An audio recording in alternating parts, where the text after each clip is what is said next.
force of my dick is pulling the tide in. Could he be? Could he be? My suggestion for leveling the gender equality playing field? More female serial killers. You know, like white terrorists, like good terrorists. I am Leah Bonnema, and I am gonna save your sperm. Hello, it's time for another CGP episode. Our Trash People companion podcast to the companion podcast of Chris Gathered Presents. Very excited. I'm so excited for this episode.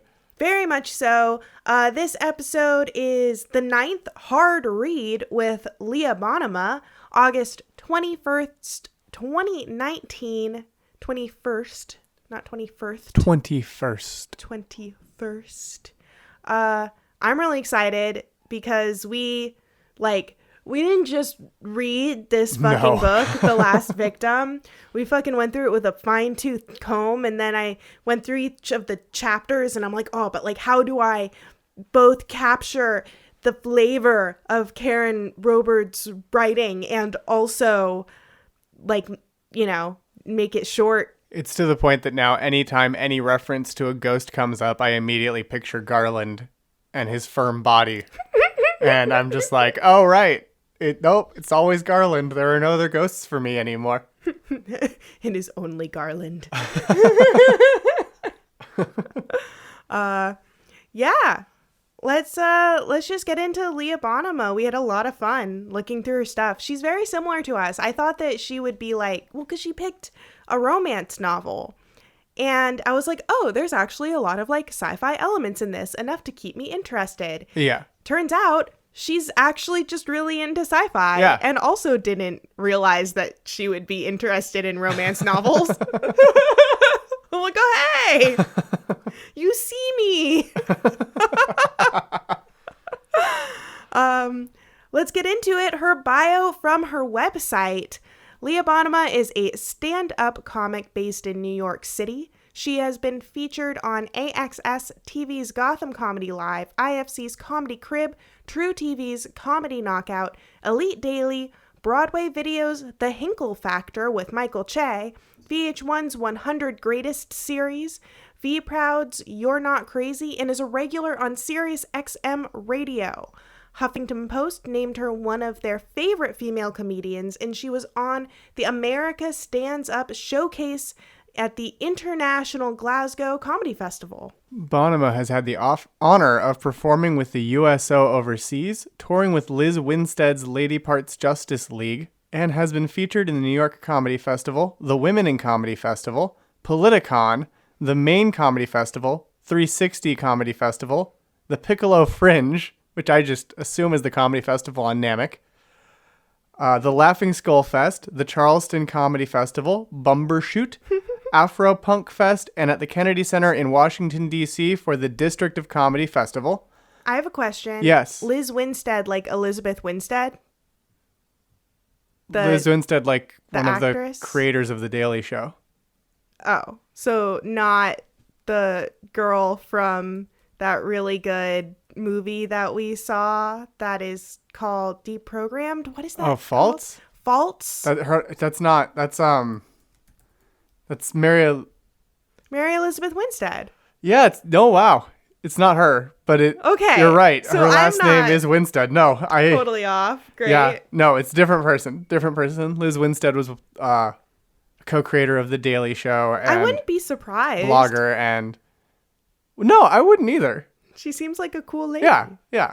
Much like Leah Bonnema, who we're actually talking about. She was where are we? Yeah, that's the question. Oh, Bonnema has been a freelance comedy writer for United Stations Radio, Liz Winstead's Lady Parts Justice, not Mary Elizabeth Winstead's Lady Parts Justice, Huffington Post's Celebs Have Issues series, and was a contributing writer for Funny or Die's Billy on the Street. She has had 2 solo shows in NYC, Always with the Heart and Never with the Brain, directed by Karen Sommers, at the BMCC Theater, and Wake Up and Yell at Me, which had 3 runs at the Pit. Solving Leah, a half-hour comedic detective series that Bonnema wrote, starred in and produced with Frank and Mel Films, was an official selection of the 2017 New York Television Festival and the 2018 Portland Film Festival. Bonnema was delighted to be a part of Mark Altman's staged performance of The Voyage Home for the 30th anniversary of Star Trek at the Javits Center, and she performed the closing monologue for A Memory, a Monologue, a Rant, and a Prayer at the Manhattan Theater for V-Day. My extreme excitement was for The Voyage Home. I'm not quite sure what the other one is. I'm sure it's also wonderful. But The Voyage Home is the best Star Trek movie. The New York Times said that Bonnema is one of the city's most consistently excellent young comics, and the Scotsman called her a force of nature. Bonnema hails from Maine and received her degree with honors from McGill University. She's a member of My List Creative Council, Emily's List. Emily Pineapple's List. Yeah, Emily Pineapple's List. Yeah. And is currently writing Mrs. Conduct, a dark Misconduct. comedy. Well, it's M-I-S-S. Miss. Isn't that Mrs.? No, it's Miss. Damn. Mrs. is MRS. These are all bullshit. These are just all bullshit. Can I just call that right now? I think it would be MISSUS, Mrs. I like mix best, honestly. I mean, yeah, that's fair. Because I don't know, it sounds cooler. All this other bullshit about like your relationship to a man. A dark comedy that was showcased at the 2018 New York Television Festival and Red Arrow Pitch Series. You can find her performing almost every night of the week at top NYC venues: Gotham Comedy Club, New York Comedy Club, West Side Comedy Club, Comic Strip Live, Greenwich Village Comedy Club, Stand Up New York, and UCB. She loves animals, mystery novels, and Gandalf. Yeah. Wow. Yeah, I heard on a podcast, another thing I did to prepare for this show was I just listened to all of the podcasts that I could find her on Apple Podcasts, like all the episodes. And so now I know all these things about her life, but like no specific like way, like place to direct a person to them.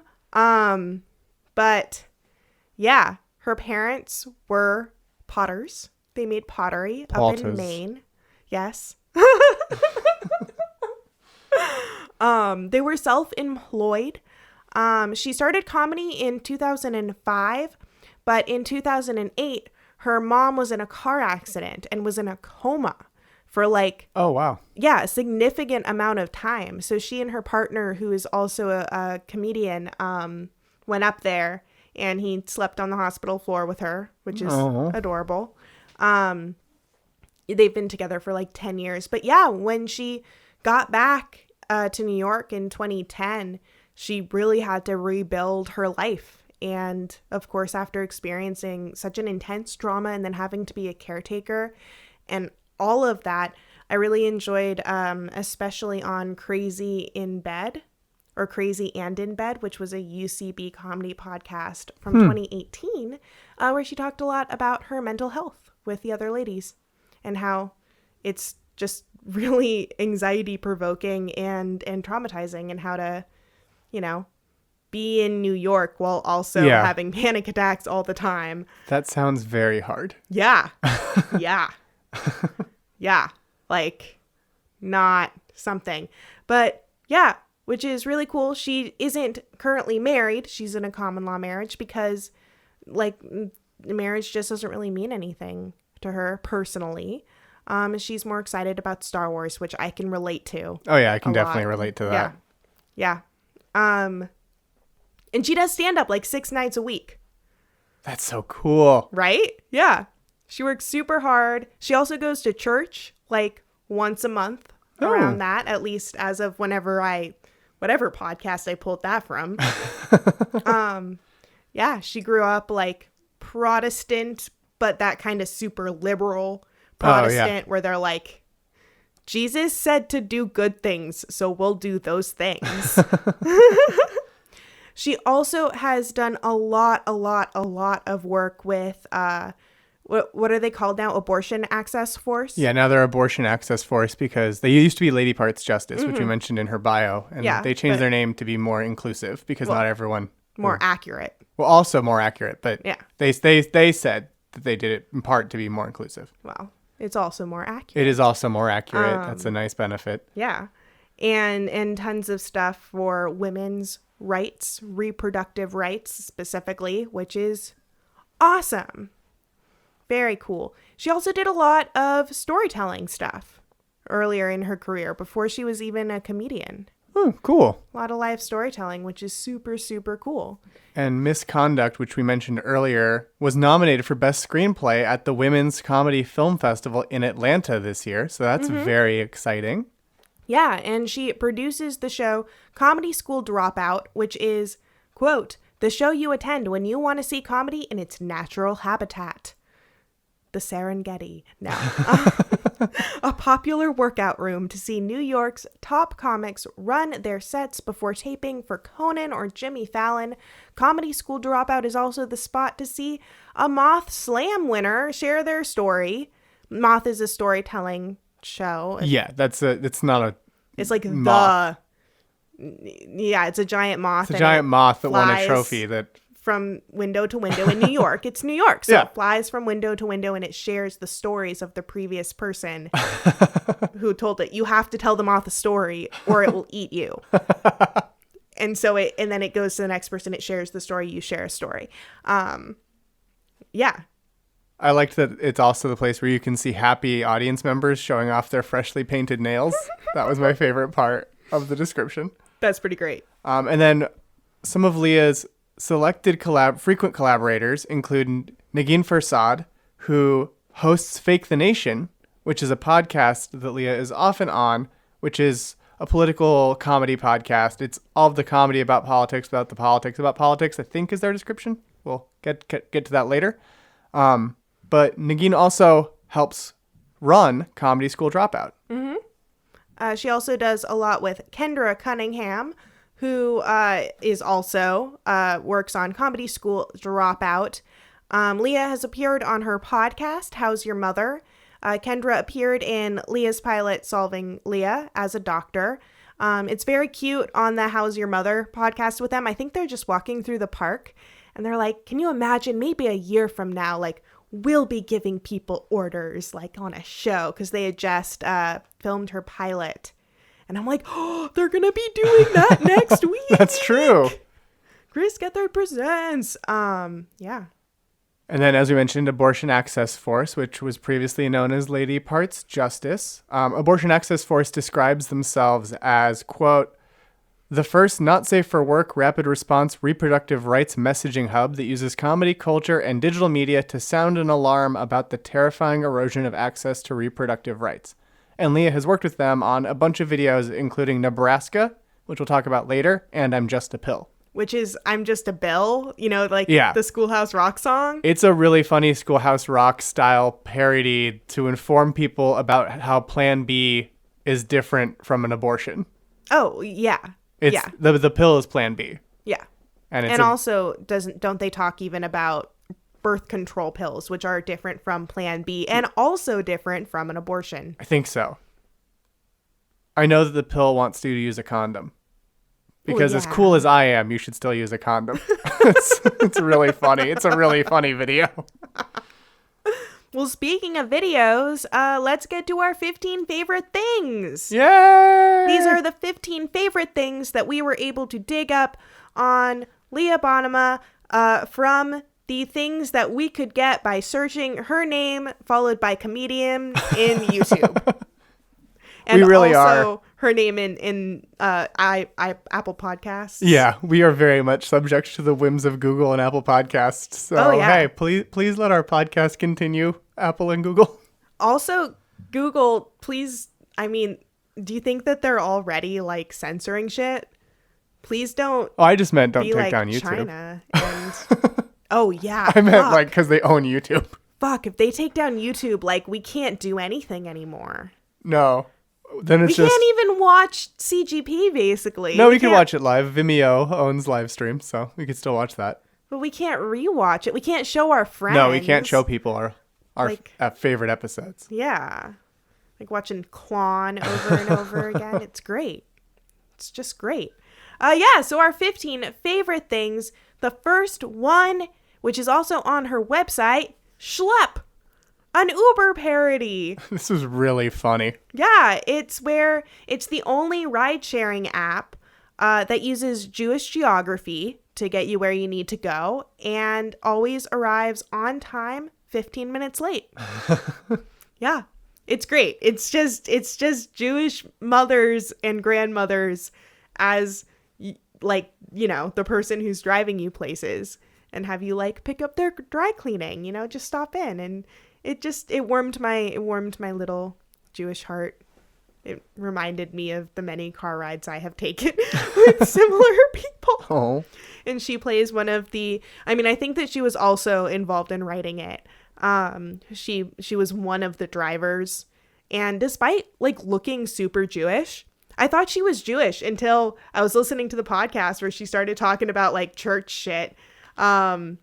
She's Italian and Dutch. She did not write it. She didn't write it? No. She was just in it? Yeah. Well, she was really good in it. She's really good in it. She sells the part. She's perfect. Yeah. Oh, yeah. I would have, yeah. I would have believed it. Oh, yeah. And then another video she did was for IFC's Comedy Crib. It was Leah Bonnema at the dog park where she performs stand-up for dogs. She brings a mic stand and a mic and performs her bits for all the cute pups who are walking around the dog park. And it felt very Gethard-y.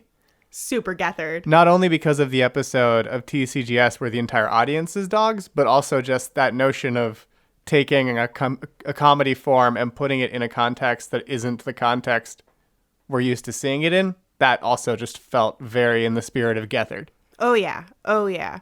Especially, they got really good shots of the dog owners watching her.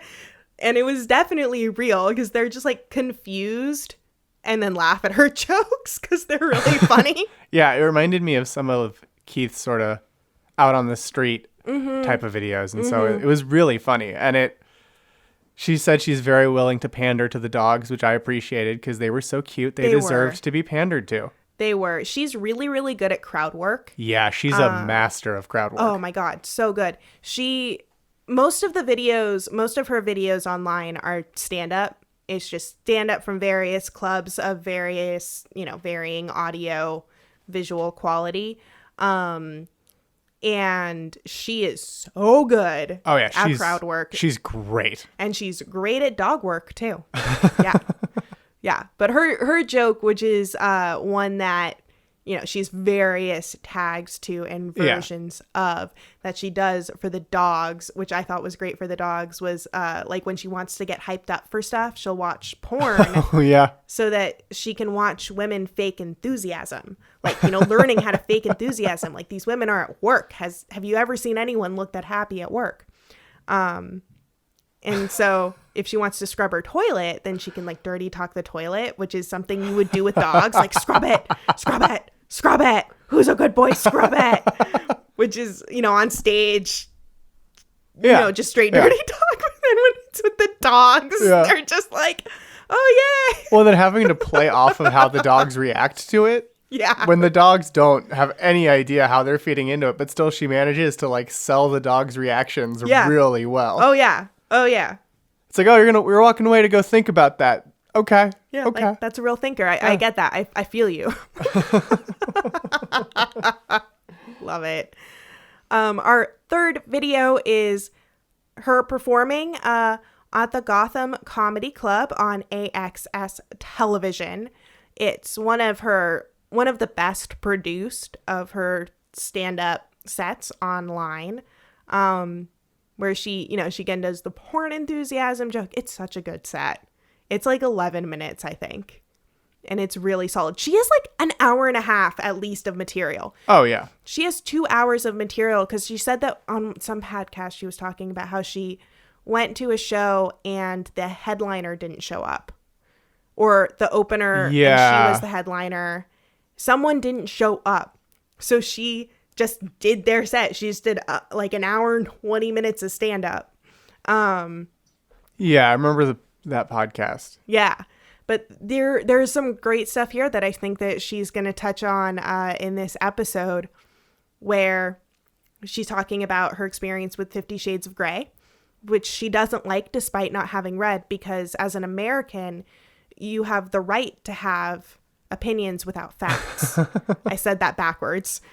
Yeah. Her version's funnier. Yeah, no, she sells it. She sells it really well. Like, once again, the comedians do their jokes better than we do. Who knew? Who knew comedians could tell jokes so much better than amateur podcasters? But this is where she like really won me over, as like I didn't know about her other stuff that she had done. But you know, the premise of 50 Shades of Grey, or something that happens, is that I didn't know. This woman has an orgasm the very first time that she has sex ever. That is correct. In her life. And she's like, oh, I see. This is a science fiction novel. And goes on to mime what a woman's thoughts like would actually be the first time she has sex. Which fucking killed me. That part was amazing. Yeah. 50 Shades of a Panic Attack. That's where I got the quote from the opener where she's like, can he pee? Can he pee? Like, I feel like a pee feeling. Can I pee? Can he pee? Like, yep. Yep.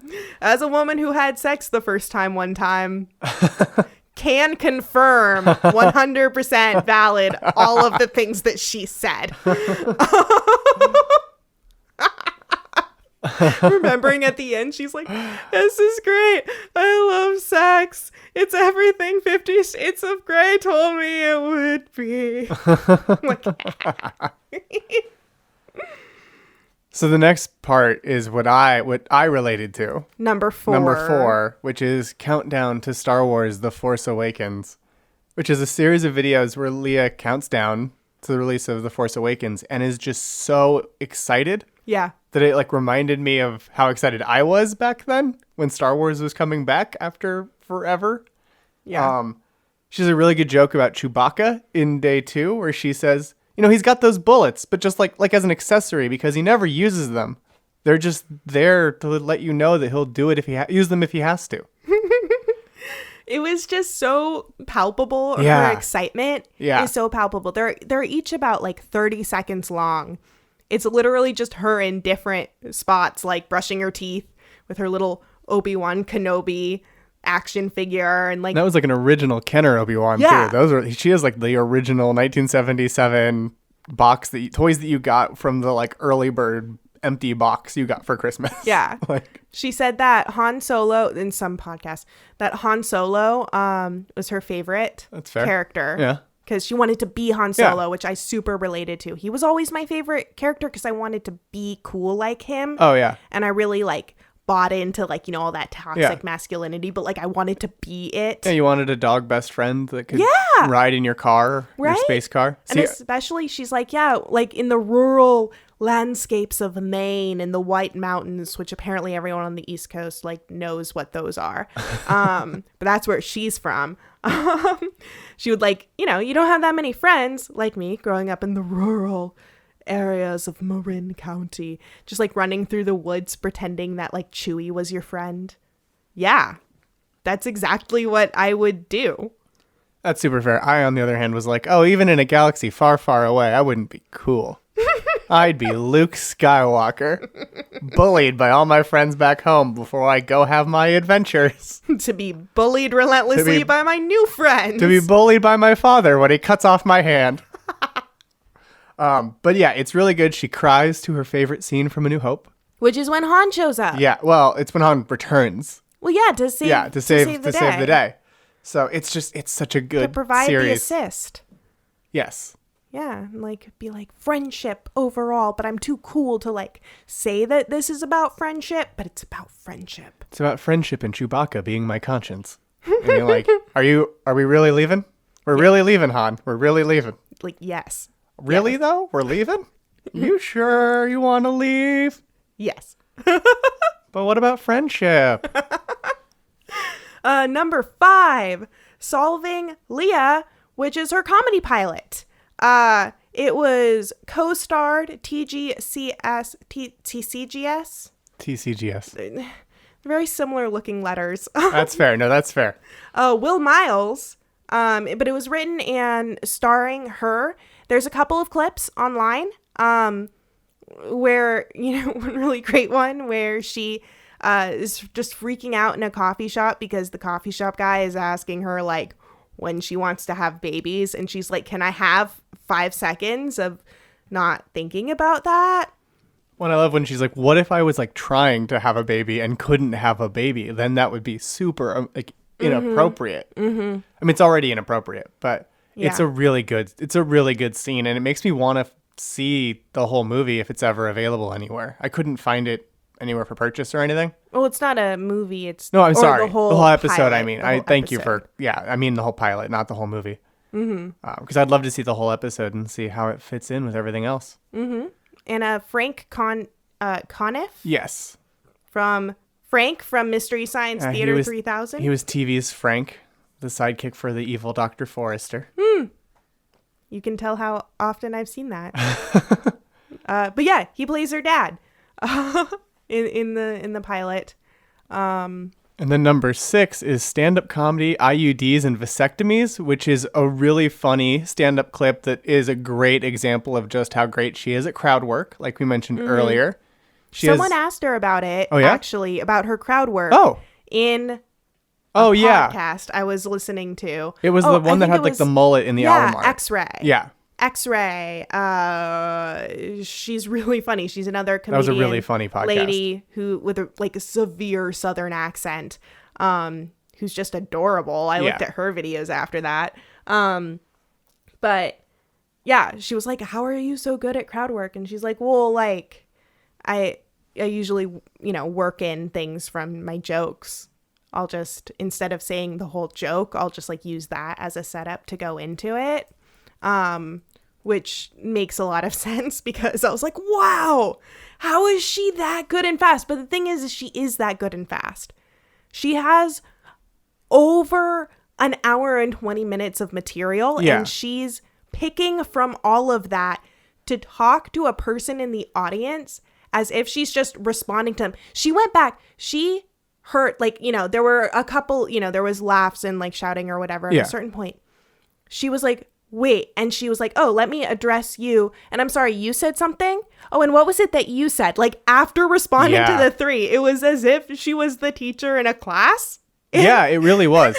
She was like going back to each of them and having just crazy good joke responses to each of them. Like, she didn't even hear what the person said, but she remembered that they had said something and came back to talk to them because she uses I don't think I've seen like comedians use crowd work like that. No, because she also, after having gotten what they said and responded to them, in the middle of later jokes, will throw back to them and be like, you probably want to talk about that. Like, she really incorporated them in an interesting way that I haven't seen before. Yeah, like really, like even, I mean, kind of the Chris Gethard show, but like the Chris Gethard show is set up to do that specifically. Like stand-up sets are not. No. Normal stand-up is not, which is what's so crazy is that she's able to take people shouting at her and then recontextualize and control the room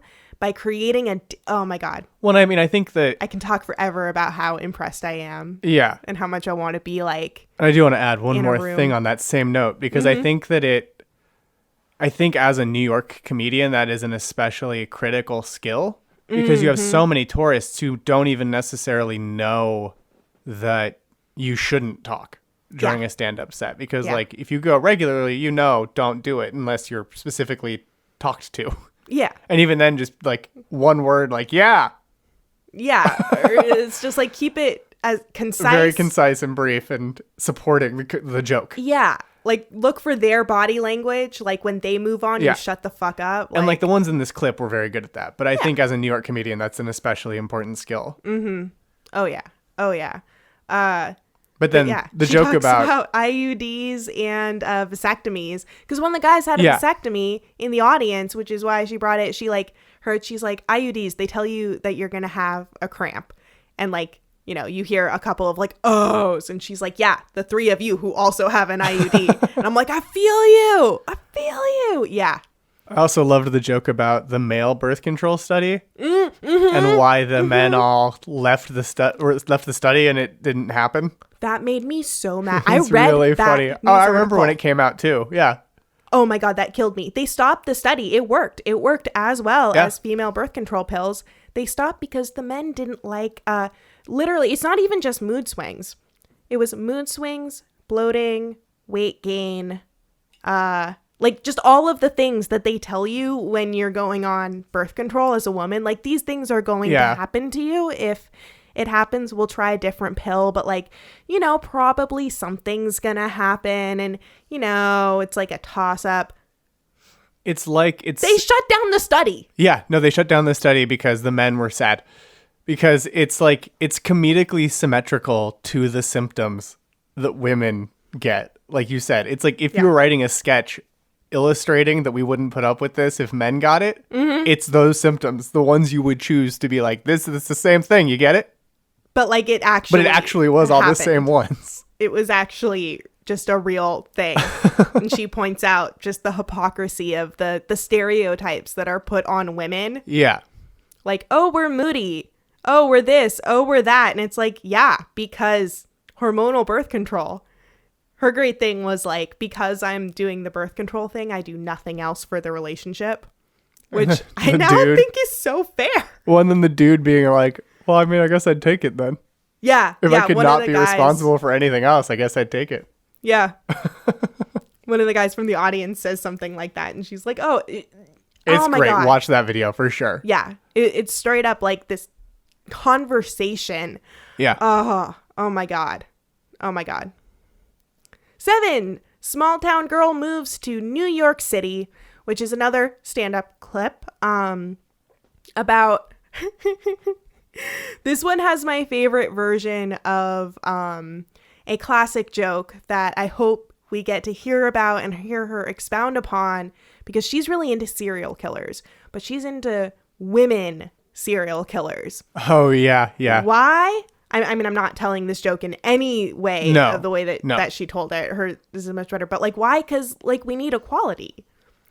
And maybe if more women killed people, like just randomly, you know, not the kind of killing, because whenever women kill people, it usually makes sense. Like usually they deserve it or they were defending themselves. And that's just sad.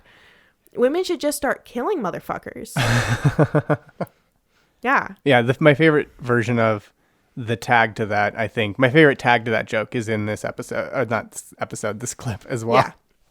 Yeah. It's like, she wants a day when a bunch of teenage boys will get on a subway car and there's just like a lone teenage girl on the subway car, and they're like, shit, we need to get the fuck off the subway. Like, she might kill us.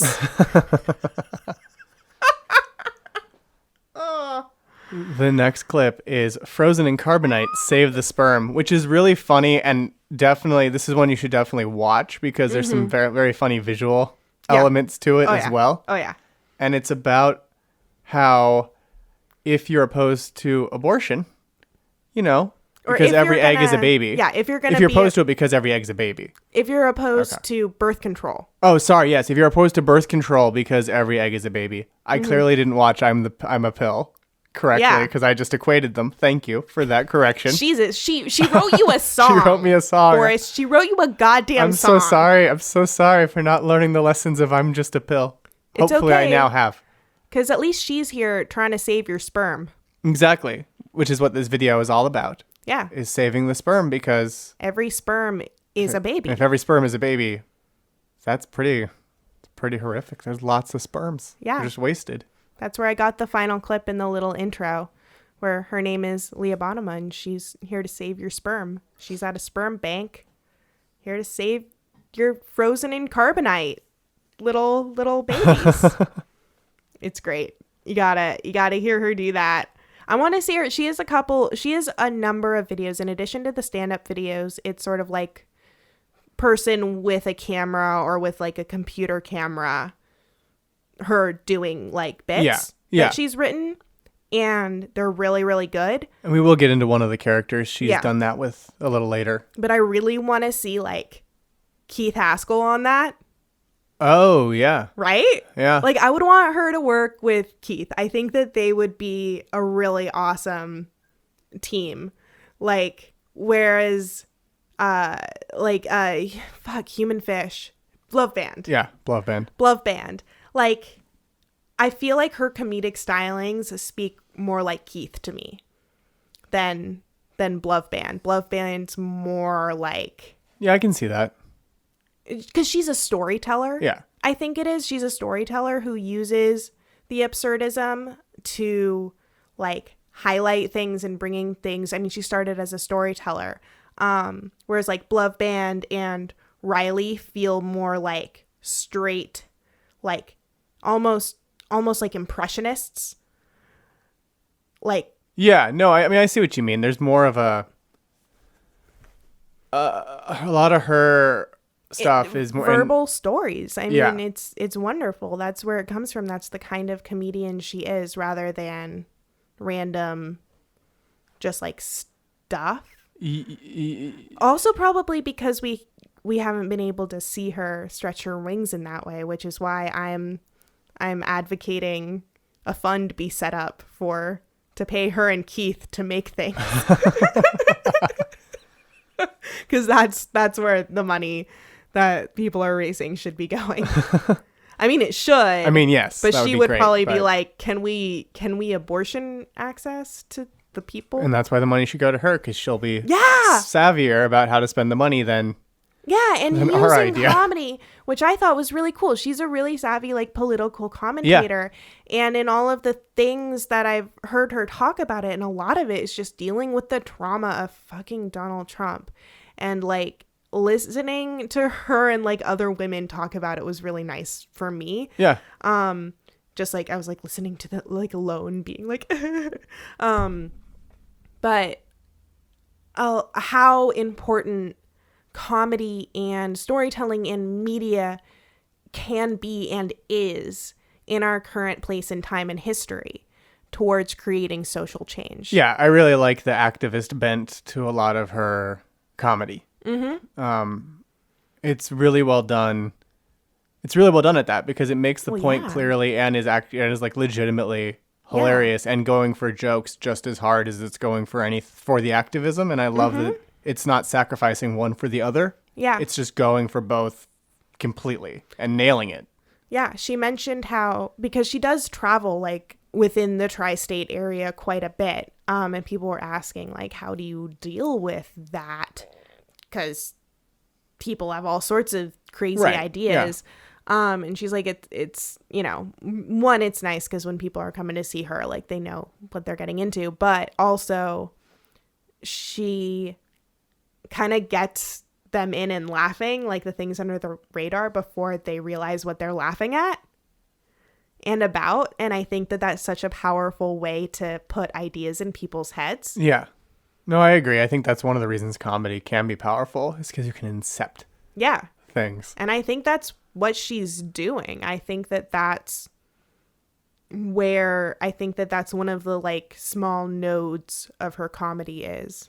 Yeah, it's definitely not all of her comedy, but I think it is. No, but it's one of the nodes of the beating heart. Yeah, because hearts are made of nodes. I don't know. I took you're the one with the science background. Klon, okay? Klon's heart is made of nodes. I've decided. But yeah. So number 9, the thing we really enjoyed, was Comedians in an Elevator, which was part of a series produced by Laugh It Up Comedy Club, where strangers walk into an elevator only to discover that they're in that elevator with a host who then does, like, you know, 5 seconds of crowd work, quote unquote, like warm up, only for the door to open on the next floor. And then Leah gets in and the host gets out and she does, like, a joke. And then they switch out. It was great. It's really funny. It's a great format. And she, I think, did really well. Like her stage presence or elevator presence Oh, yeah. is so good in that video. Oh, yeah, because she knows what's up. We did comedy in a tiny room once at this really cool comedy event where it was like us, like the two of us and one other person. Well, I should say we saw comedy in a tiny room. We didn't do comedy in a tiny room. We consumed comedy. Yeah. We were part of the comedy experience wherein there were like, I think it was 4 of us watchers. And one comedian in like a tiny space, like a closet almost. And that was so interesting and really good. I mean, I enjoyed it. It was great. But it reminded me of that, but even more condensed. Yeah, by like tiny space, it was like the comedian was another person couldn't have fit between us and the comedian. Yeah. And having that kind of presence, I just love the idea of her comedy bombing people. I would be so psyched. She did that. If that happened to me. If I walked into an elevator and a comedy show happened, I'd just be like, hey, no. Is this your floor? Not anymore. No, this isn't my floor anymore. She did that as part of a sketch for abortion access where like it was a number of sketches where she would just like pop up in places to talk to guys about, you know, if you want to have sex, like why don't you want a partner who's not afraid about getting pregnant? I missed those videos. That sounds like a great idea. Yeah, I didn't see a lot of them either. I only saw one of them. But apparently there's one where she like emerges from the waters of a hot tub. Oh, that's great. To like talk about birth control access. Like I'm just like, yes. Just like the lady in the lake appears. Excuse me, sir. Do you like getting your dick wet? Do you like wielding Excalibur well? And then on to video number 10, which is Leah Bonnema discusses performing for the troops in Iraq. Another set. It's another set, and it's very funny, as well as always. One of the jokes is about how she was getting on a plane to leave. With the troops in Iraq, so it's a specific type of plane. Yeah, with a specific weight level that it can take and everything. And so everyone who was getting on the plane had to shout out their weight because the scale was broken. And it's just such a good joke. Yeah, it's such great. A good premise and such a good setup. And how that just sucks. So that's just awful. The worst thing. Because as we learned from Karen Robar's, women and weight don't belong in the same sentence. Exactly. Yeah. I mean, and so... if only the U.S. military had read The Last Victim and had gotten that lesson. But yeah, how like the pressure on women and their weight is similar to men and their penis size. Yeah, I thought that was a really funny like pairing. And she has a whole couple of minutes. It's the first clip that I have in the first clips where she talks about the tide being pulled in by her penis. Yeah. It's like maybe 2 minutes of just her upping and upping and upping the scales of ridiculousness of the size of her penis. And I kind of want it to be a ringtone for me. Like, just, there's dolphins coming in on the waves being like, look at this penis. Yeah. I started picturing it as just like the Thing from 2001. The like. That's because she does? One of her. Oh shoot, that she was does. One of her stakes raisers. She does do that. It's like the monolith. Goodness, it's from the monolith. 2001. Wagner is playing in the background. Boy. There's monkeys. Oh gosh, I almost hitting it with bones. I'm so glad you remembered that because I would have felt horrible. Like, let me just steal your joke super casually. I am so sorry that happened. Oh jeez. Yeah. I'm making lots of mistakes this episode. It's okay. She talked about joke stealing, and someone asked her about that on one of the podcasts I was listening to, and how she tried to just have like an honest dialogue with the person, and the person was not, chill about it the way that like most people would be if they were like, oh no, like I thought it was mine. I must have heard you say it at some point, and then it just entered the like vlogosphere of my brain, which is a thing that happens, but then you're like, oh, I'm sorry, and you stop. I'm sorry, and I will stop. She talks about how she wants to bang hobbits. Yeah, I loved that bit. Yeah. It's like, and I loved how effortlessly she like segued from men in uniform to hobbits. Yeah. Because it was like, well, if it's, you know, Like, a plane full of men in Lord of the Rings outfits, Yeah. you know. Because like U.S. military, Riders of Rohan, hobbits. Number 11 is why it's okay to be a single girl on Valentine's Day, which is I think that was for Epic's TV? No, that one was for Bustle. yeah. It was for Bustle, which if you're a woman on Facebook, I guess, I don't know, Facebook just always gives me their articles. They're very fun. They talk about like women's issues, but with a really like comedy bent. But yeah, it's just a bunch of women in sort of sketches being like, no, it's totally fine. Like, I'm totally cool being single. I'm totally cool being single. But yeah, she's one of these women and she's the most badass of them. She portrays, I think, the most like, you know, hardcore lady walking down the streets Oh yeah, of no, New she York. definitely is in this video. She's like, people didn't rally at Seneca Falls so you could vote and own property so that you can sit at home and wait for a man to buy you chocolate. I really like the people didn't rally at Seneca Falls one. She uses that as a setup for a lot of different things. It's a real fun like segment to use in a one-liner. Right? It's so good. Right? And then at the end, there's like a guy walking with like a box of chocolates and some roses, and she like knocks the chocolates out of his hand and like takes the rose and starts beating him around the head with the roses. Yeah. And then number 12 is empowering catcalls. Which I saw like 8 years ago when it came out. It went viral. Yeah, I remember seeing it when it came out also. But I didn't fully know who Leah was at that point. Yeah, it went super viral. It's that one video where like there's a new woman on the job site of a construction, you know, job. And so now all of the men can't catcall women the way they used to. They have to do empowering catcalls. Like, you could run for president. Like, you make me want to be a better husband and father. Like, you got that kind of Maya Angelou poetic grace about you, girl. And Leah is that girl, woman on the job site. And she also got a story by credit alongside Dustin Chafin and Jason Salmon. Yeah. I could hear some of those lines. Some of those lines definitely felt like she wrote them. They were right up in her comedic alley. Oh, yeah. 13 is Nebraska. Oh, I loved this one. Which she created with Abortion Access Force and its cash cab. But it's actually just 77 cents on the dollar cab because it's for women.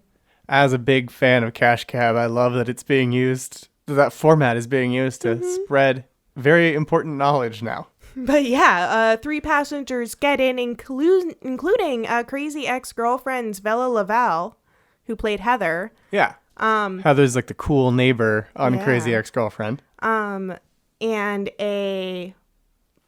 one of the girls is moving to Nebraska, so they have to answer questions about, you know, the weird ass fucking laws that are in Nebraska and why they were decided upon in Nebraska that limit women's reproductive rights.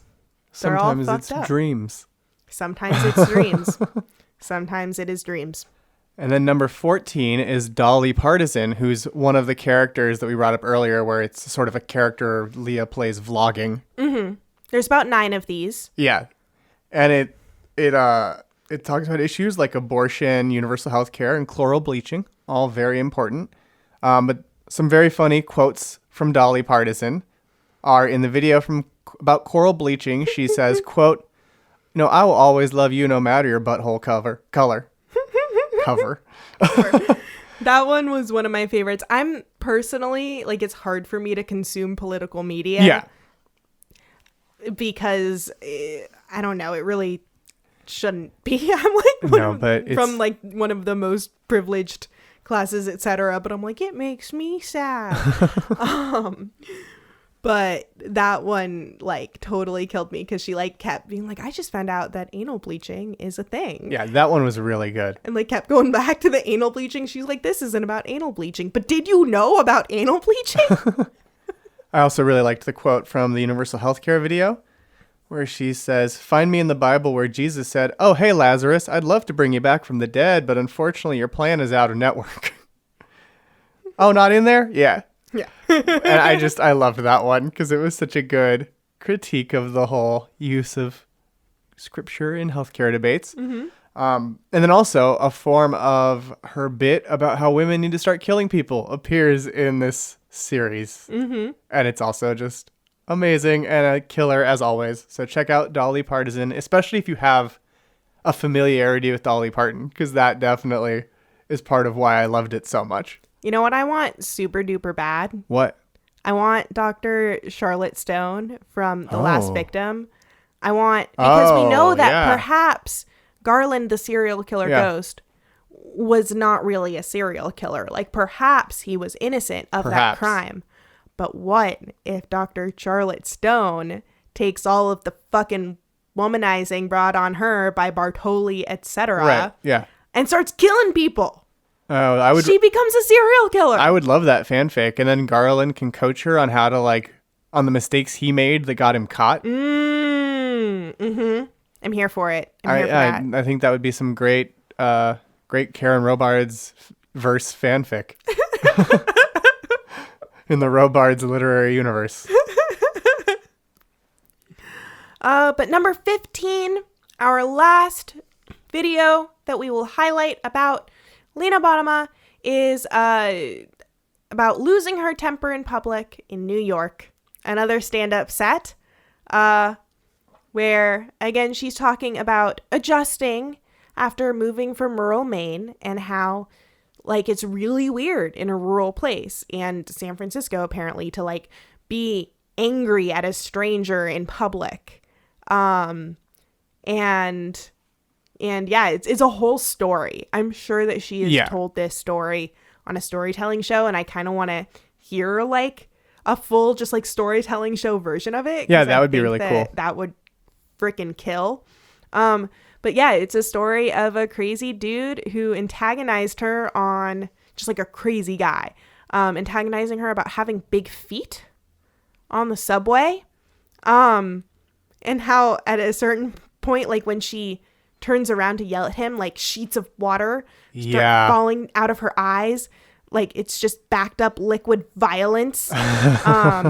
Which I don't know, I'm a woman who cries when she's really angry or frustrated, and I liked hearing that. No, it feels I love like that. you're weak, right? Like, why are you crying? It's like, no, it's backed up liquid violence. Yeah. It's so empowering. I also loved her bit about Lord of the Rings in this video. Yeah. About how, you know, she handles her anger responsibly, which is she goes home and watches Lord of the Rings and shoves down her feelings with bread. Yeah. And then she has a whole, not a debate, but she says Two Towers is inarguably the best of the trilogy. It is inarguably the I mean, best. I agree. But that, given the division in America, it's okay if it's Fellowship. It's okay. As long as it's not Return of the King. She's so good. I mean, and that's like an aside.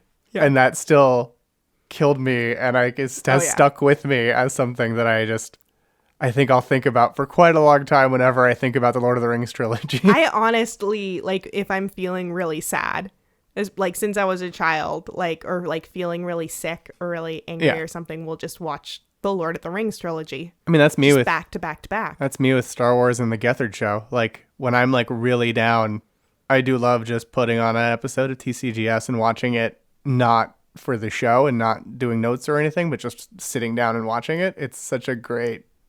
So I totally get it. Yeah. But, like, the Lord of the Rings is, like, the Lord of the Rings forest. Come on. It's like the Two Towers and the Hobbits and the... It's good. I like it. There's so much, like, aggression. It's really good. Yeah, I'm not. This isn't me bad mouthing it. I compared it to my two favorite things in this world. I That's don't know. I'm sorry. I'm just feeling defensive of the Lord of the Rings right now for no reason. But yeah, and she talks about finally yelling at that guy. Yeah.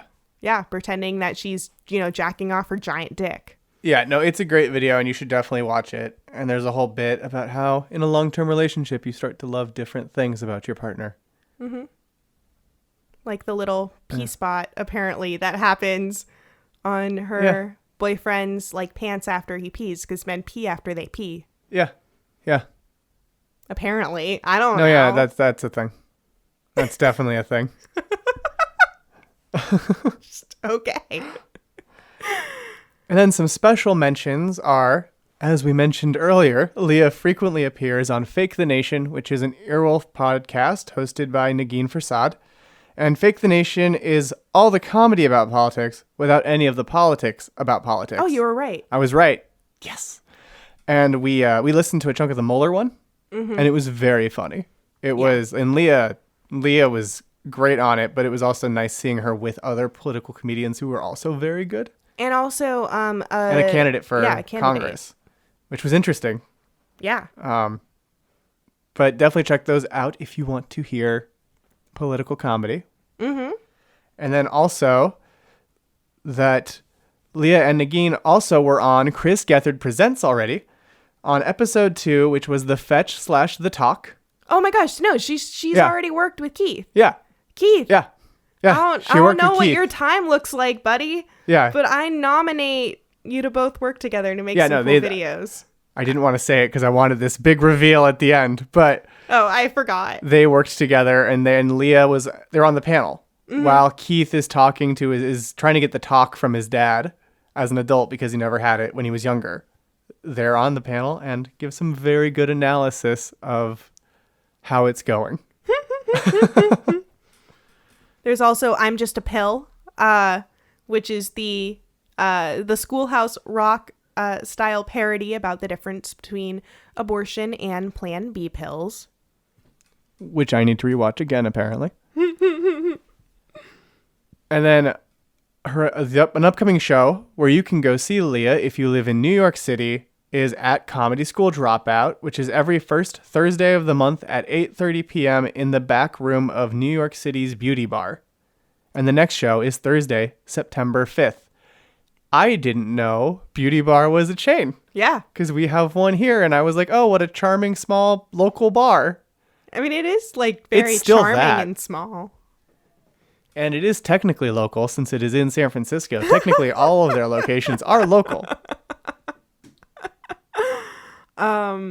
Yeah, and apparently if you are near where she's getting an award for misrepresentation. Oh, Atlanta? Yeah, Atlanta. You can see it. I think that may have... Oh, no, it it's might have nominated. happened. So yeah, I guess you could probably go see it if you go to the... I was looking at it on her Instagram, which is at Leah Bonnema. She's that on Twitter and on Facebook as well. And I did not pay attention to the date of the video where she was talking about how she was excited for it. She's such an excited person. All of her things are talking about her episode of CGP, which is really exciting because she's so excited for it. So that makes me even more excited to see it. I agree. No, it's been really nice seeing her this into doing CGP. And I was looking up that the Women's Comedy Film Festival in Atlanta 2019 has already happened. Oh, okay. It was from August 16th to August 18th. So it just happened. So you missed it. Yeah, it ended yesterday. Go back in time and watch it. I mean, I think that's a fair ask of our audience. I think so. I definitely think so. But yeah, that's what we got about Leah Bonnema. I'm hella excited to see her stuff. I want to see more things by her. I really feel like she is I have really, really enjoyed all of these comedians, but I feel like she's the human who is most like me. Yeah, I can see that. Yeah. Right? Just so much science fiction and fantasy and Lord of the Rings and anger. I love the anger. There's just a lot of injustice. I mean, it's fair enough. I feel like it's an appropriate response to this world we live in sometimes.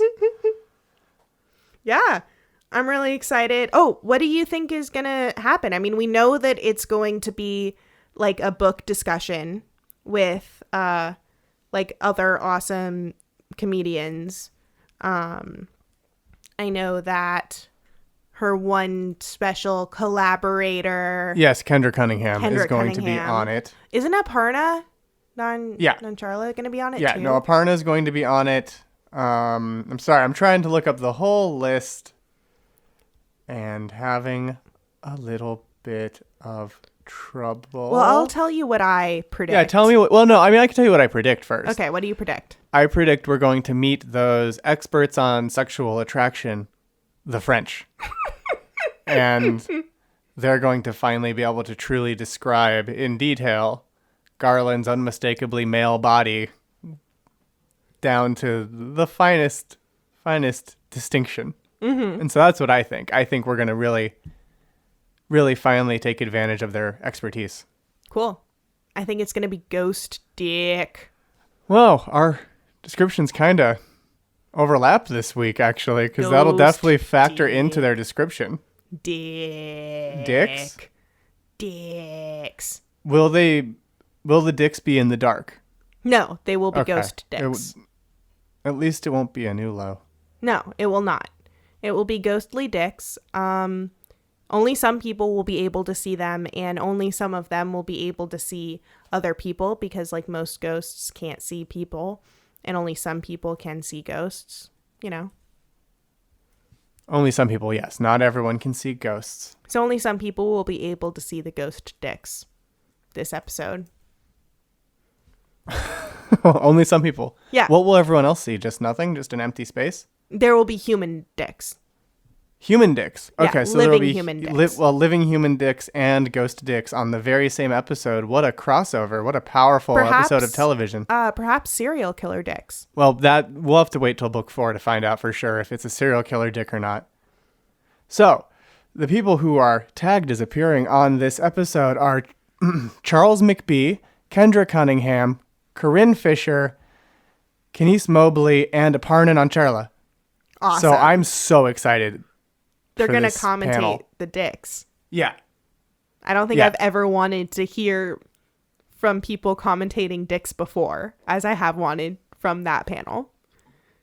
Right? Yeah, this panel, they're going to have such good jokes about this book and these dicks.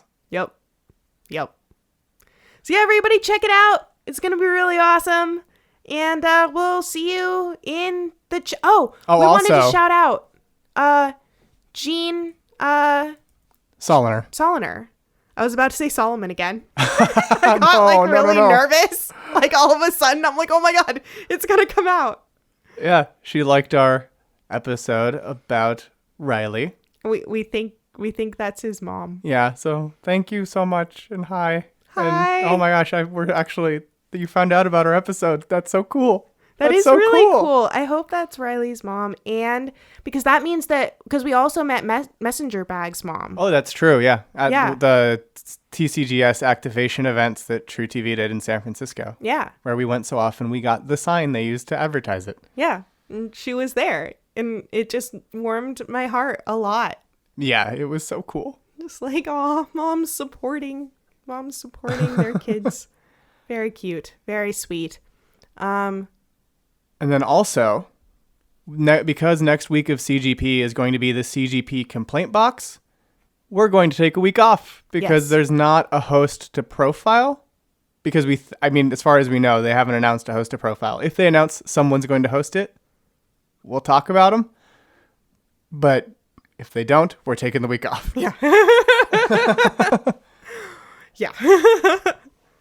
But yeah, this has been really, really fun so far, I think. I agree. Yeah, it's just been a really fun project that I'm really excited to continue to do. Yeah, I'm really excited. And thank you for the warm welcome, everyone in the Geth Heads community. And check out the Discord if you haven't. Yes, do so. Check it out. We'll see you there. See you in the chat. See you in the chat, friends. And then the first time this girl has sex in her entire life with a man that she barely knows, she has an orgasm. Yeah. I was like, oh, it's a science fiction novel.